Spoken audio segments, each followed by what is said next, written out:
All right, I think we can get started. Hi, I'm Carmen. So this is the Overcoming Imposter Syndrome workshop. Welcome. And I just wanted to do a quick land acknowledgement that NW Plus is based on the UBC Point Grey Vancouver campus, which sits on the traditional ancestral unceded territory of the Musqueam First Nation people. And we just do these land acknowledgements to acknowledge that the place that we do these events, while we might not be physical, are really important to acknowledge.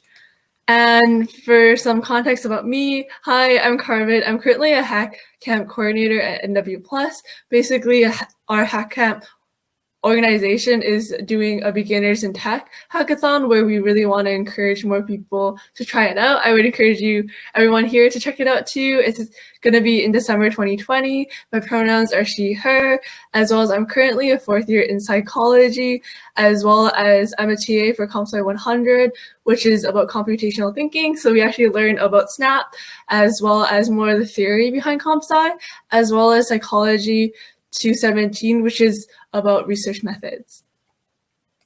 And this is briefly what I want the timeline of this workshop to be, where we'll do the introduction. We'll talk about what is imposter syndrome, how do you combat imposter syndrome, the diversity pipeline, diversity in tech and why it's important, some of the resources that you can see, as well as some of the questions.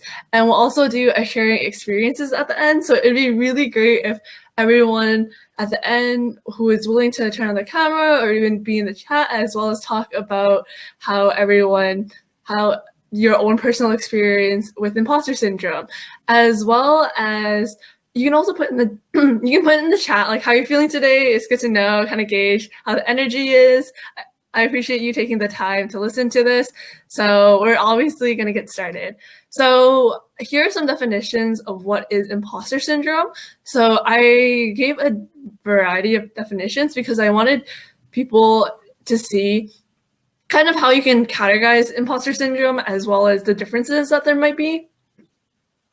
So for TEDx, the definition, there's actually a very famous video, and I'll be linking it below at the end, about how imposter syndrome is feelings that we haven't earned our accomplishments, or our ideas and skills aren't worthy of others' attentions.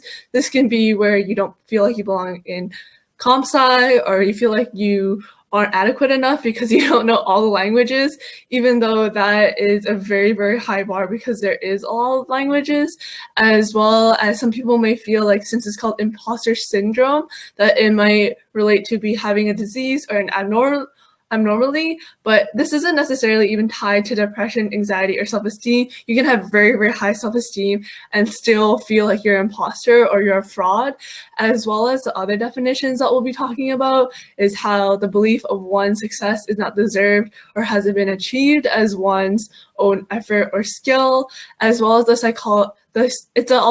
actually really interesting how the imposter syndrome is purely psychological, where it's all in your head, where you just doubt your own abilities, as well as you have an internalized fear of being exposed as a fraud, even though you'll learn coming up that these feelings are completely valid, and you'll find out that actually a lot of people do feel like this, even though it might seem strange that you're not the only one who feels like this.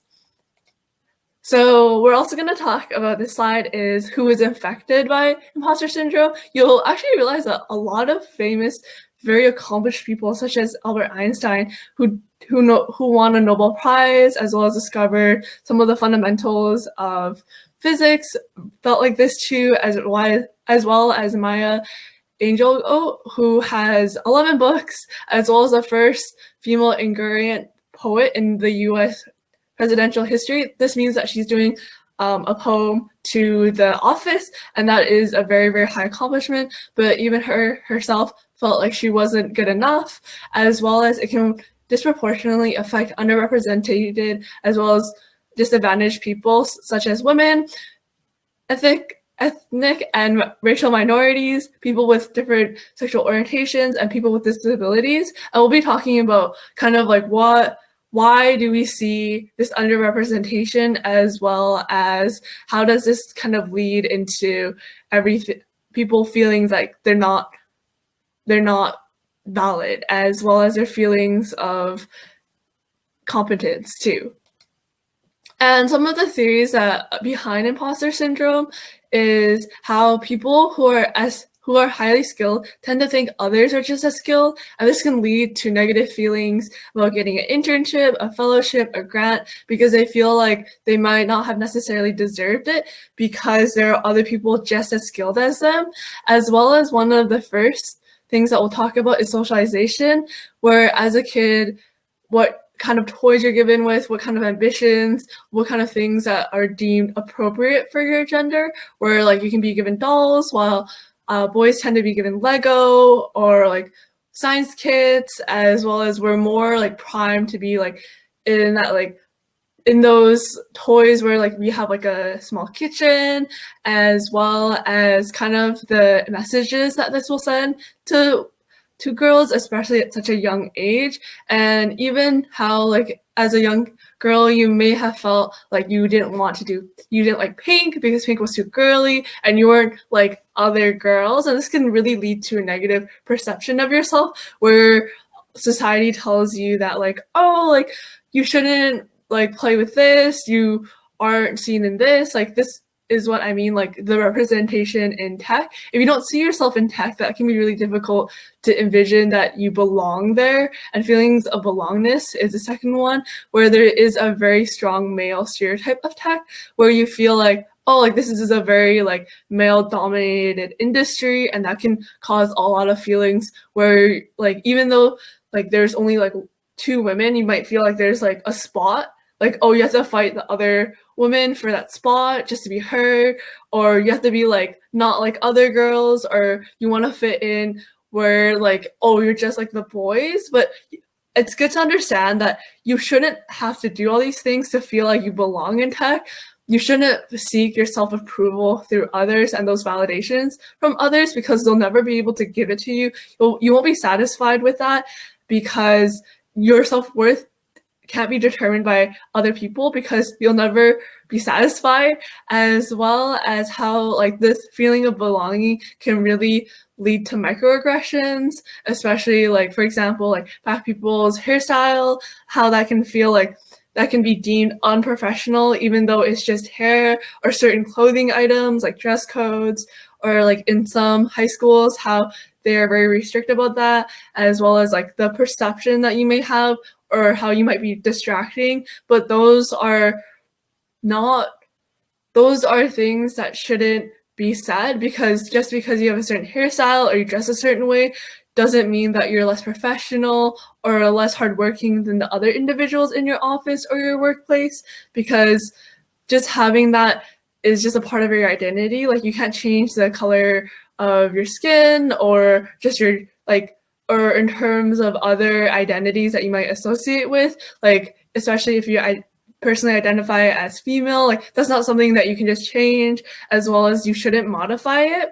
As well as many comp sci programs throughout North America are quite competitive now, so that might feel like, oh, like you don't necessarily want to compete, as well as you may not feel like you're good enough to compete, because there is a very, very high threshold in order to get into comp sci, and that can feel like a lot of pressures. I know personally when I was in my grade 12 year trying to decide which program I wanted to go to in university, I feel like comp sci was something that I never considered. Like personally, I didn't really like math either, so that was like a contributor, but that was also partly because it was really competitive. And personally, I felt like if I didn't know I wanted to do it, then I didn't want to try in case, because I didn't really have a motivation. I didn't know if I liked it comp sci or not.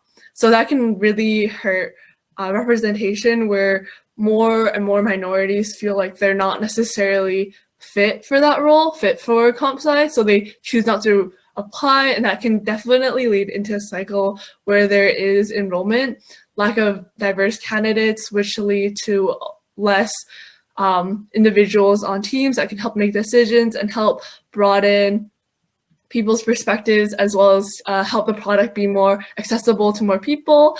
As well as the last point I wanted to make was bias. Bias is how like you can have internalized bias, like feel like, oh, like you don't see yourself there, or there can be like implicit and explicit biases where especially in like comp sci, like those stereotypes, as well as feeling that you're not what like a computer scientist looks like, or you don't feel like you're good enough, maybe because of your math ability, or you feel like coding is very, very intimidating, and you can kind of just internalize all of those things, especially misogyny, and how kind of like men will be like, oh, like you only got the internship because of your gender, like they were just hiring because of that. But it's important to know that you were chosen because of your abilities, not your gender. Like it can be really difficult when people try to discredit your hard work because of things such as your gender or your race. But it's important to know that just because they just discredit you doesn't take away from your accomplishment. Like you got that internship, you got that grant, you got that fellowship, like you should be proud of that. And just because someone says that, oh, you got it because of your race, then that's also important to know that that person didn't get that. Like they weren't accomplished because the programs and fellowships and internships, they chose you because of your skill. They didn't choose you because of your gender, because your skill is what the job is looking for. And that's important to know too. As well as I just wanted to also talk about how to combat imposter syndrome. As you know, imposter syndrome can be very stigmatizing. You may not necessarily want to talk to other people about this in terms of how you feel like you're a fraud or you feel like you don't belong, because sometimes you feel like your fears will be confirmed, like someone will tell you like you don't belong. But when you do realize that if you talk to your peers as well as your mentors, you realize that a lot of people do feel the same way. They do feel like this inadequacy, because especially with tech, like I'm currently 21, but you can have someone that has been coding since they're 10. And I think that's also part of the industry where like people can have 10 years of experience already, even in high school, and not necessarily any program can have that. It's very rare for people to have experience before coming into the program, but with comp sci, since the boom of technology as well as the new languages and how they're really starting you young, that can really lead to that, especially with your school and if they have like AP comp sci or other computer science programs. As well as other points I wanted to list was to recognize your expertise, because you're there for a reason, you're learning. It's really important to have a growth mindset, but it's important to know that like you are growing, you are doing better than the day before. You don't have to keep looking, you don't have to improve yourself to be quote unquote perfect, because you'll never reach there. And there's also this phenomenon called the hedonic treadmill, where it's like your baseline happiness is always the same. So like you might get that internship, but then like you'll be really, really happy for a little bit, but then in the end that will just level out with everything else, and you'll still be the same level of happiness even though you are now a person with an internship or a fellowship. And that can be really interesting to see, because I feel like sometimes you kind of tell yourself like, I'll be happy when I get into university, when I finish all my finals, when I get my first internship, when I'm finally out of school. And you can just keep telling yourself these things, but like once you reach that goal, like it's never enough. You're never satisfied. So you want to just go more and more, and you just want to push yourself all the way to the end, but you have to realize there really is no end. So then you're just kind of left with this feeling of emptiness. So it's important when you do get your accomplishments to cherish them, to be thankful, because like even maybe like before the pandemic, you're like, oh, like I would have never done XYZ. But even then, like you don't have to use the pandemic. I know a lot of people are really pushing the productivity angle, like, oh, you gotta be productive like every minute of every day. But it is a global pandemic, and it's important to take care of yourself, like, and also kind of do the things and rest up, because everyone has been working so hard, and it is an emotional toll that is good to acknowledge. As well as going back to the other points, like realizing that no one is perfect is really important, because it's really easy to put people on pedestals, like especially seeing like your mentors, like, or other people in the industry, like, oh, you work at like the big FANG or the big N companies, like how could, like, we're so different. But it's also important to know that those are people with their own struggles and their own challenges, and it took a lot of hard work to get there. And I know in the online environment, it's really hard because just casually, I think I'm good. It can be really hard to see people like face to face because you kind of see their LinkedIn first, or you see their resume before you actually meet the person. Just drink some water. And and because of that, that can lead to a lot of feelings where like your resume determines your self-worth, as well as it's really easy to compare different things like your GPA, your school, the languages you know, but realizing that those people aren't that different can really help. Like maybe they've had like 5 years of coding experience on you. Like it is good to acknowledge that we all have different paths as well as different expertise. Like just because you may be like good, like they might be good in like Java, doesn't mean that you can't be good at HTML. Like this isn't where like there's a certain amount of spots. You have to understand that everyone has their own worth, as well as to change your thinking. I know that's like hard, but rather than acknowledging like, oh, like I am a failure, it's good to be like, so I'm like willing to fail and I'm willing to try new things. It's good to get out of your comfort zone, as well as realizing no one is perfect. It's good to, there's this concept in psychology called self-complexity, and there's this test that you can take. It's called the 20 statements test. So you can just think in your head, like, I am blank, and then you want to do 20 of those. But if you just want to quietly say it to yourself, or you can put it in the chat, that'd be really great too. And I'll just wait a couple minutes to see if anyone is interested in typing their responses, and I can say them out.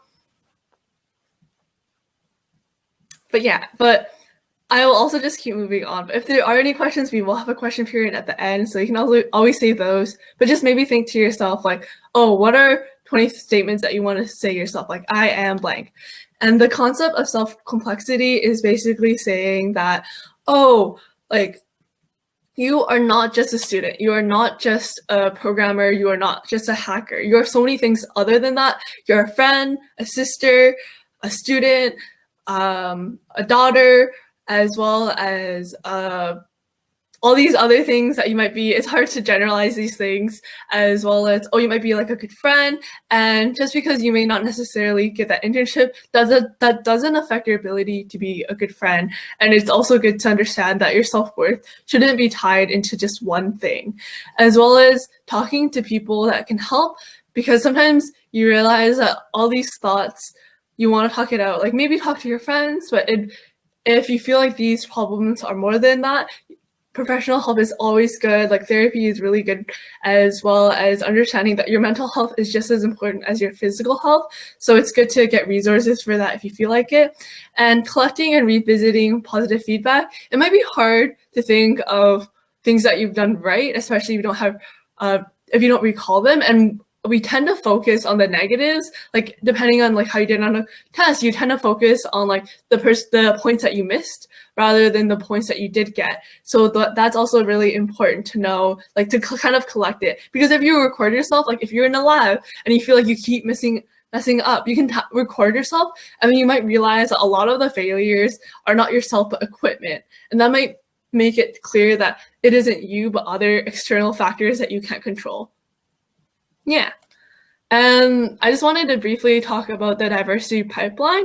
So basically, this is just a framework on seeing why there is a lack of diversity in tech, where like we have a very, very diverse society, but we have actually a very low application diversity. The people that apply, there's actually a statistic where like if you do a job description, like men will apply even if they only hit like 30% of the requirements, but for women, the threshold is quite larger. I think it's over 50%. So if you feel like you don't qualify, if the description doesn't fit 50%, like that you can see yourself in that, then you feel like, oh, I'm not going to apply for it. But men feel like they should anyway. So I think it's important that you just like shoot your shot. Like it doesn't hurt to just put in an application. Rejection does suck, but you won't know where it'll lead you if you never apply. And there's also this cycle that you can see on the left, on the right image, where as a result of the lack of application diversity, this is caused by stereotypes, lack of role models, and less engagement in the pipeline, where you feel like, oh, I don't really belong here. And because of that, there's also appointment bias, where like the people that are interviewing you may have their biases about you beforehand. Or if you're not from a non-typical career path, like if you don't have a comp sci degree, that might feel like, oh, like you might not feel like the job is right for you, but you can definitely like programming and comp sci is a really good industry where there's a lot of online resources. And then as a result, there's a departure bias where there's less mentoring and sponsoring, and it's harder to make connection within your workplace. And as a result, you feel like you don't really belong, and it's more likely for you to leave.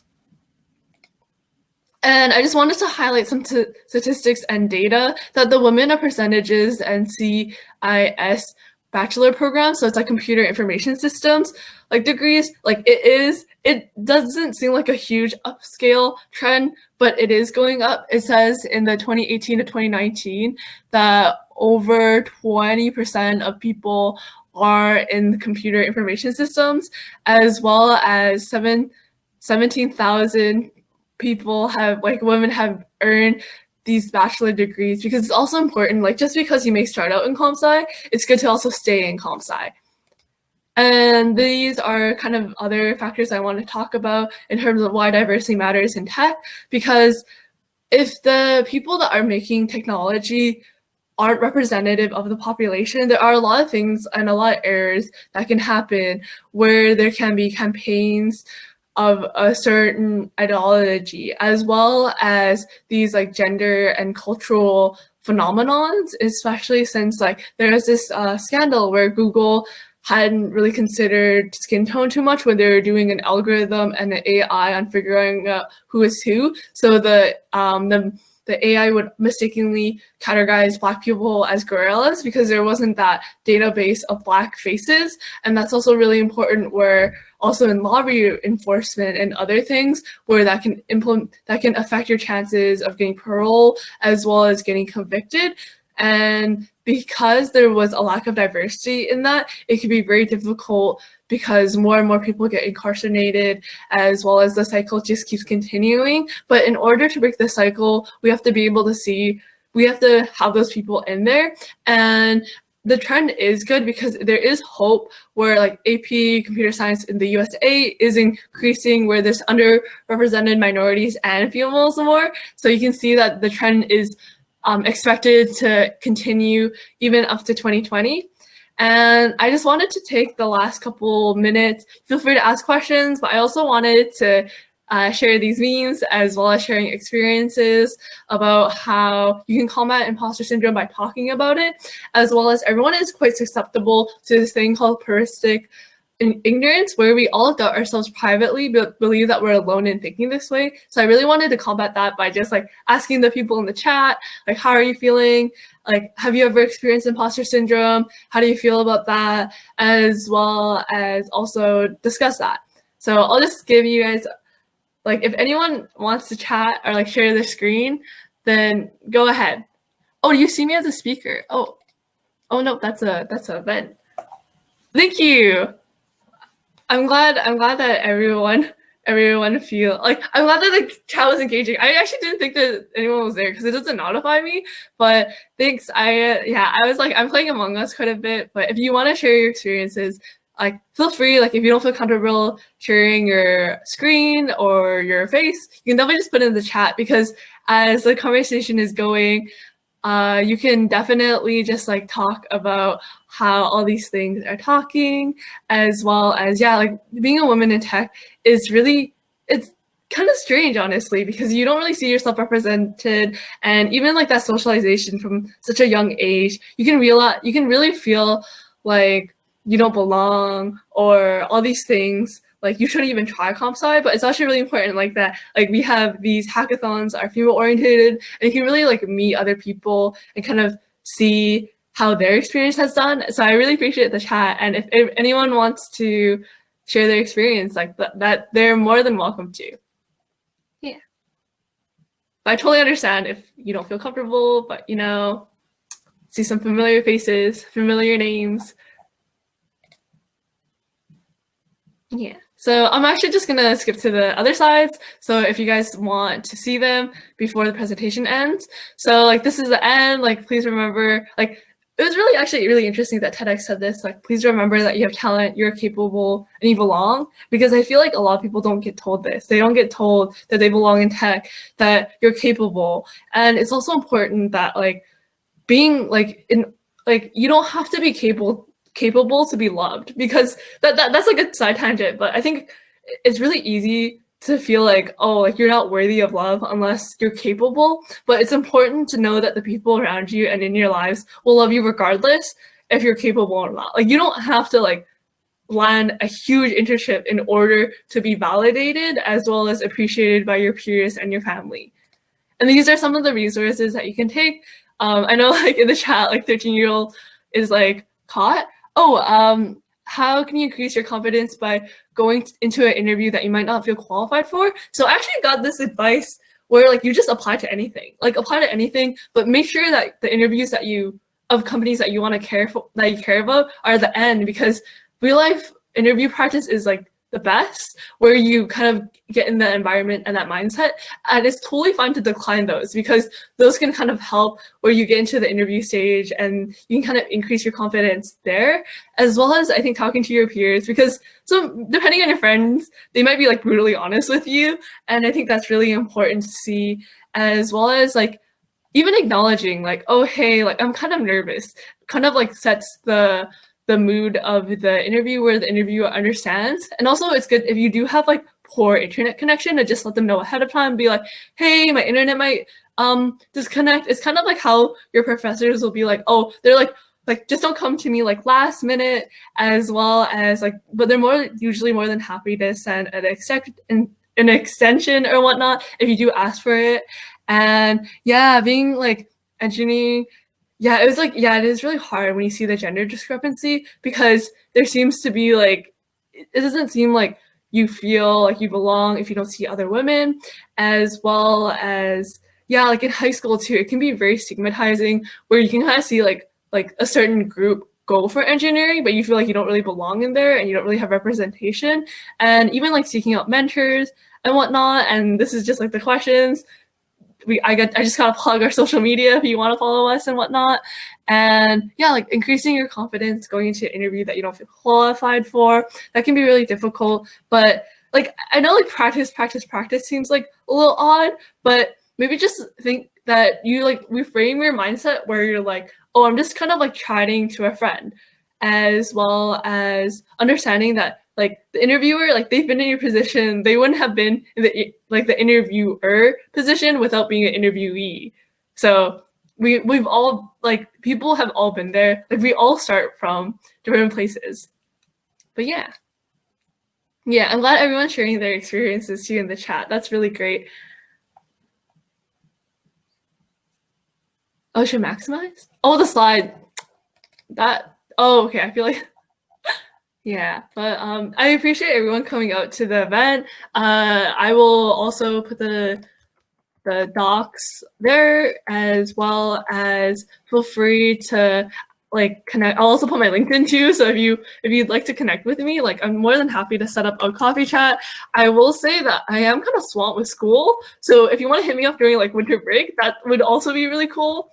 But I'm more than happy to set it up now. I just like want to put that disclaimer out there, so it might just be like a shorter chat, because my attention, I want to be able to give like my full attention during coffee chats and whatnot, but it can be hard when you're like, oh, I have a midterm, I have an assignment, oh no. But it's also the long weekend here in Canada, I believe. I realized that the US actually has a different Thanksgiving schedule, so yeah, like I'm enjoying this. It's Sunday, but we also get the Monday off. So actually this event does end at 12, so I do believe there is another session coming up, and I encourage everyone to check out the other workshops. They're really great, as well as connect with me if you feel like it. Oh, thanks so much for enjoying the workshop. I'm glad you enjoyed it, and I hope to see all of you like more in the hackathon community too, because it is a really inclusive space and it's really important to kind of meet other people. Yeah. Thanks for coming out, guys. I'll stay behind for a little bit, but there are other events if you want to check them out, as well as other things.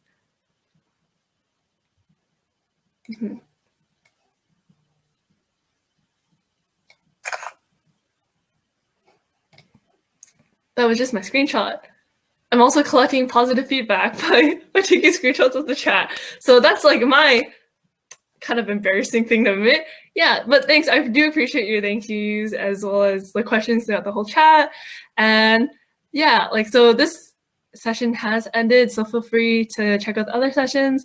I'll leave very, very soon. And yeah, thanks so much for joining and appreciate it. All right. Yeah. Thanks again for the WeHack organizers for having me too. I'm really excited. This was my first workshop that I presented, so glad that everyone enjoyed it.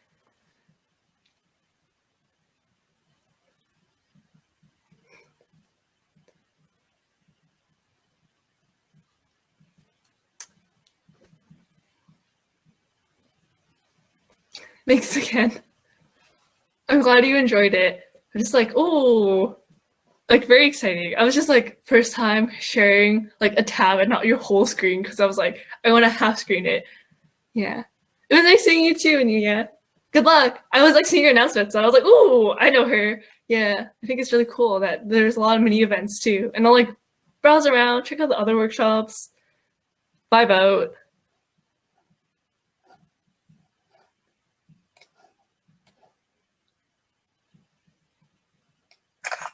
Taking another screenshot. I don't know if you guys can hear it. The noise? Maybe, maybe not. Figured I just like out myself, but yeah. Okay, I'm gonna head out, but thank you once again for coming out and staying, and I'll probably be around, gonna check out the rest of WeHacks, go to the events. I know Grace's is coming up, I hope. So maybe I'll probably drop by there too. All right, bye everyone. Enjoy the rest of your WeHacks as well as, it's Sunday, your weekend. All right, bye.